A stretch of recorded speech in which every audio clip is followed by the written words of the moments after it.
श्री पुराण पुरुषोत्तम भगवान की जय। सत्य सनातन वैदिक धर्म की जय। श्रीमद्भागवत महापुराण की जय। दसम स्कंद 78वां अध्याय। दंत भक्त और विदुरथ का उद्धार तथा तीर्थ यात्रा में बलराम जी के हाथ से सूत जी का वध। श्री सुखदेव जी कहते हैं, परीक्षित,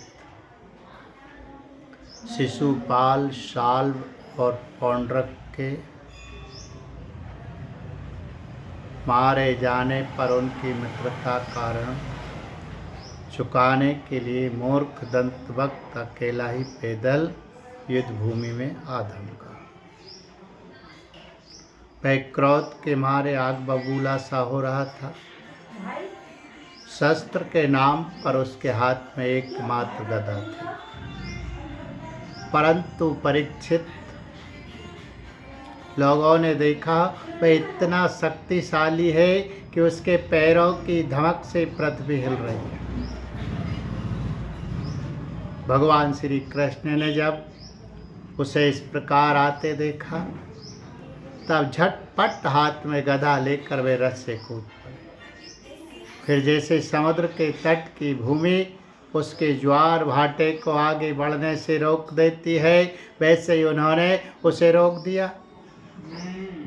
घमंड के नशे में चूर करुष नरेश दंत भक्त ने गदा तान कर भगवान श्री कृष्ण से कहा, बड़े सौभाग्य और आनंद की बात है कि आज तुम मेरी आंखों के सामने पड़ गए। कृष्ण, तुम मेरे मामा के लड़के हो, इसलिए मैं तुम्हें मारना तो नहीं चाहिए, परंतु एक तो तुमने मेरे मित्रों को मार डाला है और दूसरे मुझे भी मारना चाहते। इसलिए मतिमंद, आज मैं तुम्हें अपने वज्र कर्कश गदा से चूर चूर कर डालूंगा। मूर्ख, वैसे तो तुम मेरे संबंधी हो, फिर भी हो शत्रु ही, जैसे अपने ही शरीर में रहने वाला कोई रोग हो। मैं अपने मित्रों से बड़ा प्रेम करता हूँ, उनका मुझ पर ऋण है। अब तुम्हें मार कर ही मैं उनके ऋण से उत्सरण हो सकता हूँ। जैसे महावत अंकुश से हाथी को घायल करता है, वैसे ही दंतभक्त ने अपनी कड़वी बातों से श्री कृष्ण को चोट पहुंचाने की चेष्टा की। फिर वह उनके सिर पर बड़े वेग से गदा मार कर सिंह के समान गरज उठा। रणभूमि में गदा की चोट खाकर भी भगवान श्री कृष्ण टस से मस न हुए। उन्होंने अपनी बहुत बड़ी कौमोद की गदा संभाल कर उससे दंतभक्त के वक्ष स्थल पर प्रहार किया। गदा की चोट से दंतभक्त का कलेजा फट गया, वह मुंह से खून उगलने लगा, उसके बाल बिखर गए, भुजाएं और पैर फैल गए, निदान निष्प्राण होकर वह धरती पर गिर पड़ा। परीक्षित, जैसा कि शिशुपाल की मृत्यु के समय हुआ था, सब प्राणियों के सामने दंतभक्त के मृत शरीर से एक अत्यंत सूक्ष्म ज्योति निकली और वह बड़ी विचित्र रीति से भगवान श्री कृष्ण में समा गई। दंतभक्त के भाई का नाम था विदुरथ। वह अपने भाई की मृत्यु से अत्यंत शोकाकुल हो गया। अब वह क्रोध के मारे लंबी लंबी सांस लेता हुआ हाथ में ढाल तलवार लेकर भगवान श्री कृष्ण को मार डालने की इच्छा से आया। राजेंद्र, जब भगवान श्री कृष्ण ने देखा कि अब वह प्रहार करना ही चाहता है, तब उन्होंने अपने छुरे के समान तीखी धार वाले चक्र से क्रीट और कुंडल के साथ उसका सिर धड़ से अलग कर दिया। इस प्रकार भगवान श्री कृष्ण ने शाल्व, उसके विमान, शौव, दंतभक्त और विदुरथ को, जिन्हें मारना दूसरों के लिए अशक्य था, मार कर द्वारकापुरी में प्रवेश किया। उस समय देवता और मनुष्य उनकी स्तुति कर रहे थे। बड़े बड़े ऋषि मुनि, सिद्ध, गंधर्व, विद्याधर और वासुकी आदि महाराज, अप्सराएं, पितर, यक्ष, किन्नर तथा चारण उनके ऊपर पुष्पों की वर्षा करते हुए उनकी विजय के गीत गा रहे थे। भगवान के प्रवेश के अवसर पर पूरी खूब सजा दी गई थी और बड़े बड़े वृषणी, वंशी, यादव, वीर उनके पीछे पीछे चल रहे थे। योगेश्वर एवं जगदीश्वर भगवान श्री कृष्ण ने इसी प्रकार अनेकों खेल खेलते रहते हैं। जो पशुओं के समान अविवेकी है वे उन्हें कभी हारते भी देखते हैं, परंतु वास्तव में वे तो सदा सर्वदा विजयी ही है। एक बार बलराम जी ने सुना कि दुर्योधनादि कौरव पांडवों के साथ युद्ध करने की तैयारी कर रहे हैं। वे मध्यस्थ थे, उन्हें किसी का पक्ष लेकर लड़ना पसंद नहीं था, इसलिए वे तीर्थों में स्नान करने के बहाने द्वारका से चले। वहां से चलकर उन्होंने प्रभास क्षेत्र में स्नान किया और तर्पण तथा ब्राह्मण भोजन के द्वारा देवता, ऋषि, पितर और मनुष्यों को तृप्त किया। इसके बाद वे कुछ ब्राह्मणों के साथ जिधर से सरस्वती नदी आ रही थी उधर ही चल पड़े। वे क्रमशः प्रथुदक,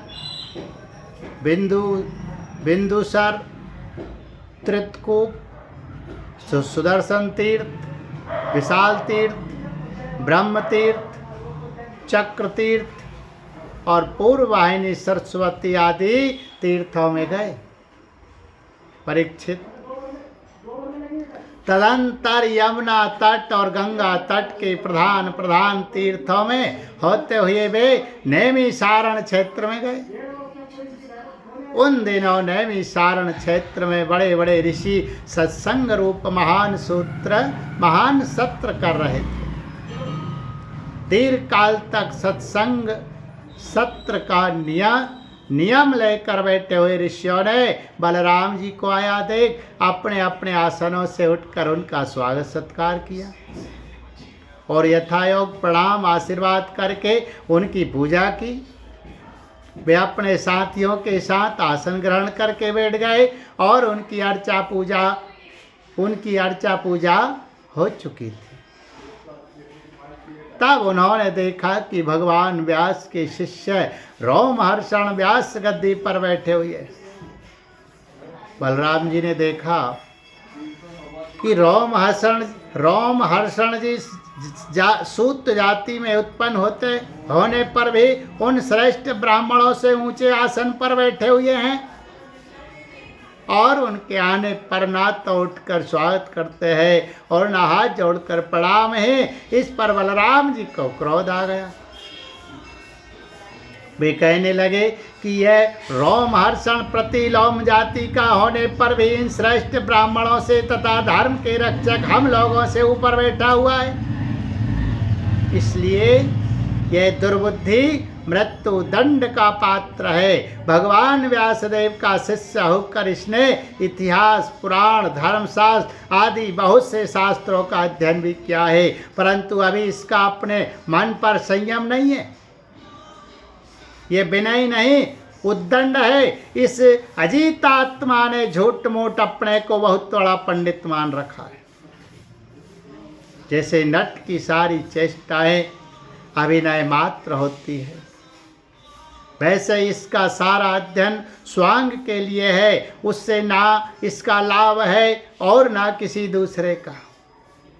जो लोग धर्म का चिन्ह धारण करते हैं परंतु धर्म का पालन नहीं करते, वे अधिक पापी और वे मेरे लिए वध करने योग्य है इस जगत में। इसीलिए मैंने अवतार धारण किया है।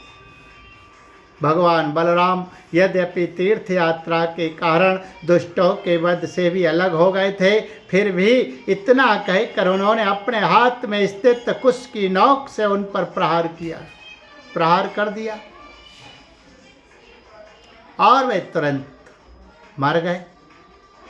होनहार ही ऐसी थी, सूत जी के मरते ही सब ऋषि मुनि हाय हाय कहने लगे, हाय हाय करने लगे। सबके चित्त खिन्न हो गए। उन्होंने देवाधिदेव भगवान बलराम जी से कहा, प्रभु आपने ये बहुत बड़ा अधर्म किया। यदुवंश शिरोमणि सूत जी को हम लोगों ने ही ब्राह्मणोचित आसन पर बैठाया था, और जब तक हमारा यह सत्र समाप्त ना हो तब तक के लिए उन्हें शारीरिक कष्ट से रहित आयु भी दे दी थी। आपने अनजान में यह ऐसा काम कर दिया जो ब्रह्म हत्या के समान है। हम लोग यह मानते हैं कि आप योगेश्वर है, वेद भी आसन पर शासन नहीं कर सकता, फिर भी आपसे ये प्रार्थना है कि आपका अवतार लोगों को पवित्र करने के लिए हुआ है। यदि आप किसी की प्रेरणा के बिना स्वयं अपनी इच्छा से ही इस ब्रह्म हत्या का प्रायश्चित कर लेंगे तो इससे लोगों को बहुत शिक्षा मिलेगी। भगवान बलराम ने कहा, मैं लोगों को शिक्षा देने के लिए, लोगों पर अनुग्रह करने के लिए इस ब्रह्म हत्या का प्रायश्चित अवश्य करूँगा। अतः इसके लिए प्रथम श्रेणी का जो प्रायश्चित हो आप लोग उसी का विधान कीजिए। आप लोग इस सूत को लंबी आयु, बल, इंद्रिय शक्ति आदि जो कुछ भी देना चाहते हो मुझे बतला दीजिए। मैं अपने योग बल से सब कुछ संपन्न किए देता हूँ। ऋषियों ने कहा, बलराम जी आप ऐसा कोई उपाय कीजिए जिससे आपका शस्त्र पराक्रम और इनकी मृत्यु भी व्यर्थ ना हो, और हम लोगों ने इन्हें जो वरदान दिया था वह भी सत्य हो जाए। भगवान बलराम ने कहा, ऋषियों वेदों का ऐसा कहना है कि आत्मा ही पुत्र के रूप में उत्पन्न होता है, इसलिए रोमहर्षण के स्थान पर उनका पुत्र आप लोगों को पुराणों की कथा सुनाएगा।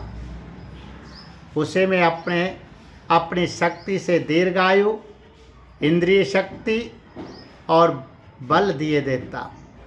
ऋषियों इसके अतिरिक्त आप लोग और जो कुछ भी चाहते हो मुझसे कहिए, मैं आप लोगों की इच्छा पूर्ण करूँगा। अनजान में मुझसे जो अपराध हो गया है उसका प्रायश्चित भी आप लोग सोच विचार कर बतलाइए, क्योंकि आप लोग इस विषय के विद्वान हैं। ऋषियों ने कहा, बलराम जी इलवल का पुत्र बलबल नाम का एक भयंकर दानव है। वह प्रत्येक पर यहाँ आ पहुँचता है और हमारे इस सत्र को दूषित कर देता है। यदुनंदन वह यहाँ आकर पीप, खून, विष्ठा, मूत्र, शराब और मांस की वर्षा करने लगता है। आप उस पापी को मार डालिए, हम लोगों की ये बहुत बड़ी सेवा होगी।